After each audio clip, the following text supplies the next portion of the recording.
Yeah, so lately I've been into this infinity thing, and I made a whole series of videos about how infinity can impact our view of what we are as a species on a little planet in the Milky Way galaxy, and how big the actual physical universe is, and that tends to make us feel really small. But the smaller we really are, there's a larger, that we can perceive ourselves, the larger our knowledge base and our view, our worldview becomes. So those videos were, let's see here, infinite decentralized spirituality, and infinite renaissance.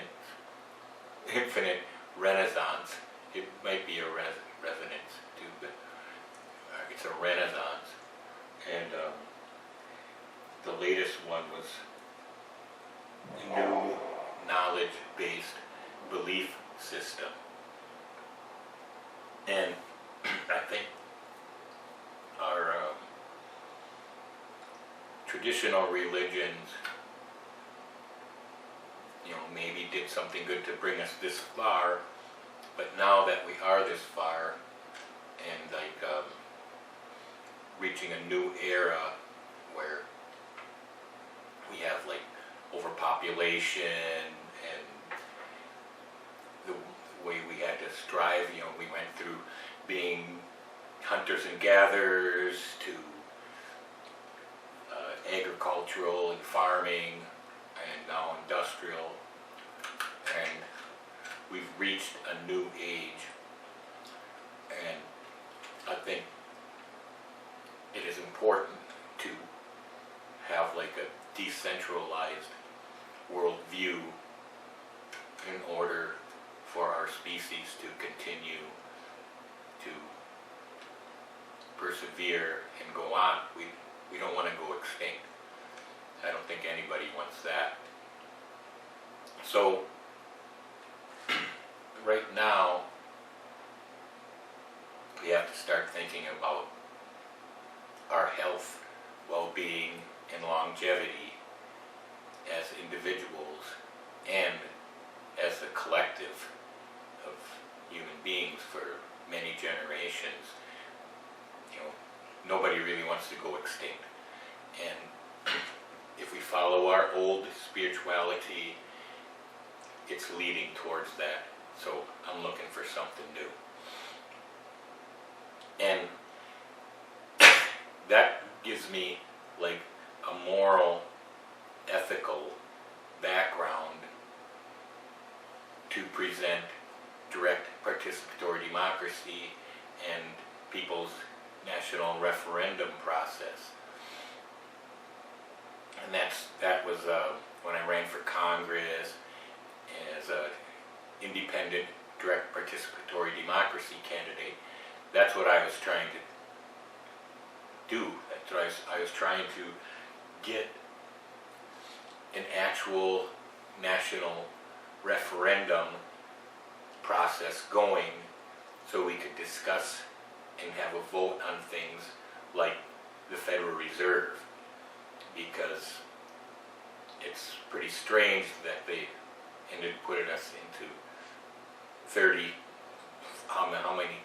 trillion worth of debt to them, and now even the government has to put out for Social Security that people paid into it, and Medicaid and Medicare, and the military industrial complex to keep us safe. I don't know if that's true, but now our interest that we're paying on the national debt is more than all those programs.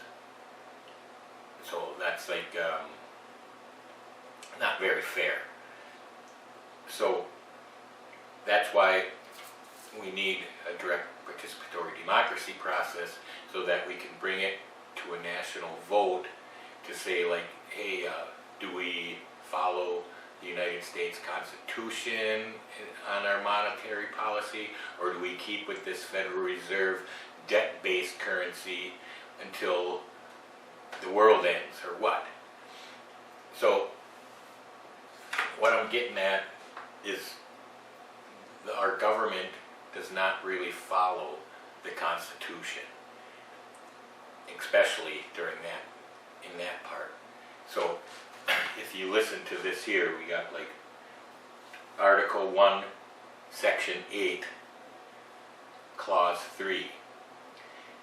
It is the Congress's duty to regulate commerce with foreign nations and among the several states and with the Indian tribes.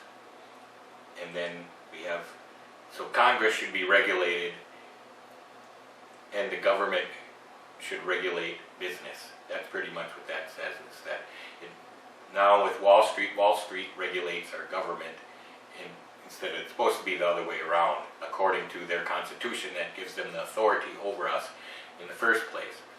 And then we'll go on to Clause 5. It's the Congress' responsibility to coin money and regulate the value thereof, and the value of foreign coin, and fix the standard of weights and measures. So there you go. The Congress, even if a lot of people don't trust them, they are elected officials that we can actually fire them, hire them and fire them through elections. So, and then if we go on to the Article 1, Section 9, which is about things that Congress can't do, is they can't accept or have any title of nobility to be granted by the United States. And no person holding any office for profit or trust under the United States shall, without consent of Congress, accept any present emolument, office, or title of any kind whatsoever from any king, prince, or foreign state. So that says it right there. If you hand the Federal Reserve, these private bankers, you give them a monopoly over the creation of money, bingo, we're in debt to them. And that's not right.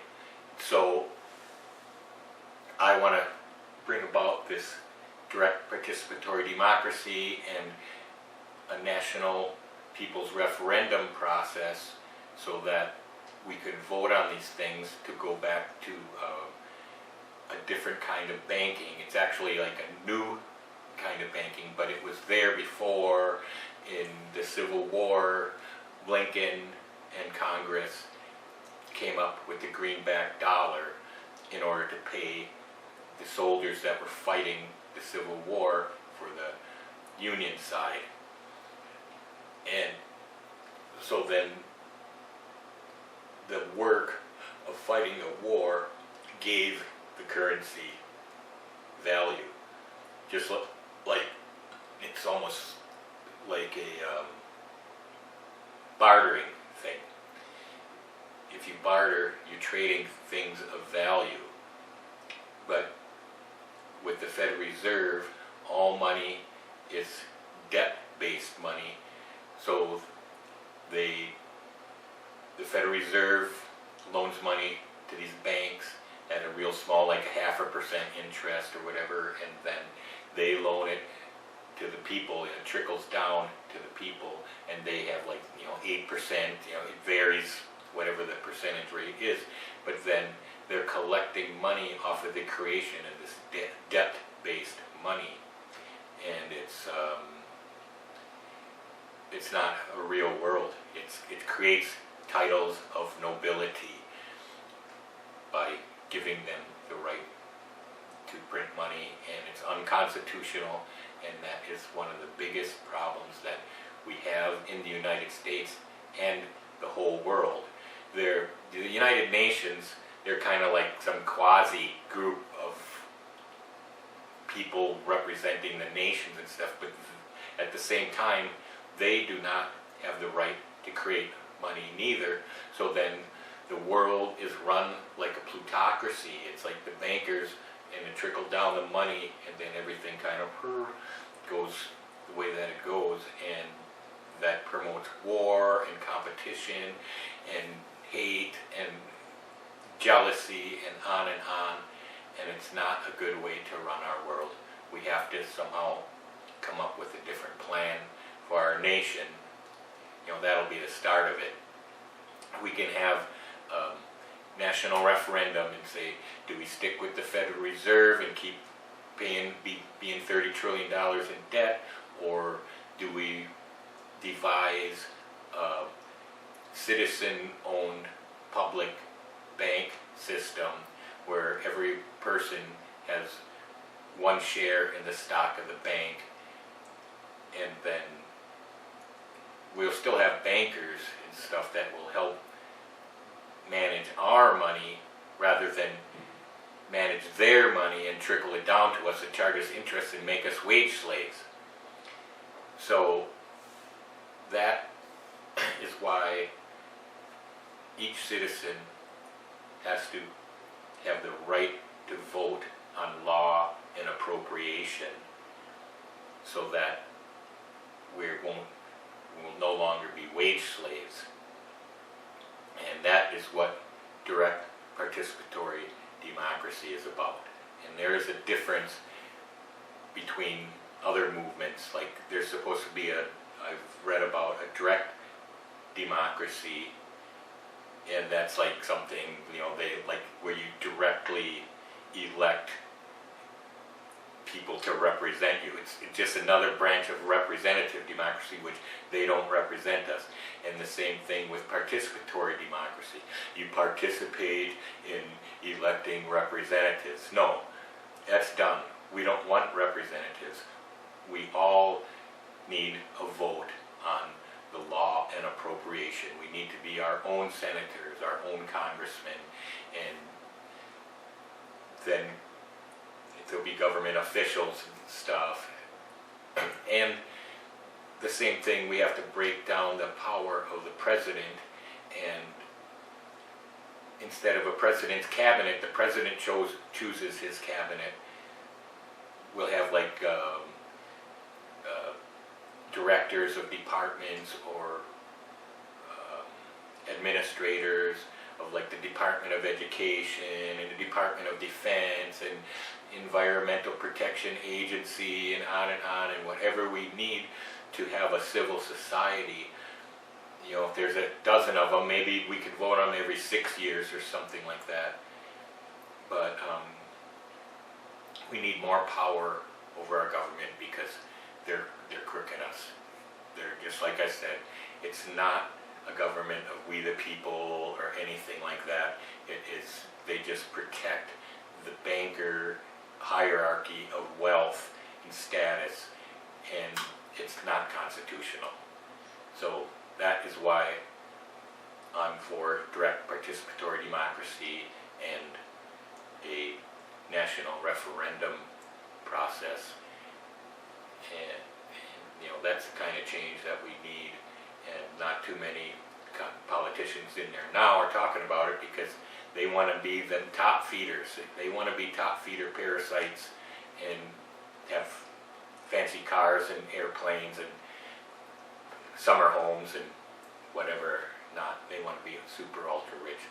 And billionaires, that's nonsensical, and it's making us all wage slaves, because if you work for $5,000 a day, 365 days a year, never take a single day off for 500 years, you will only make $912,500,000. So that shows you right there that for most of us, it's impossible. There's another class. The money class is a whole another class, and that is unconstitutional to have a royal class, a class of nobility. It says it in the Constitution several times that that's not not allowed, but they let it happen. So anyway, that's the end of my video for today. Have a good time. Peace out.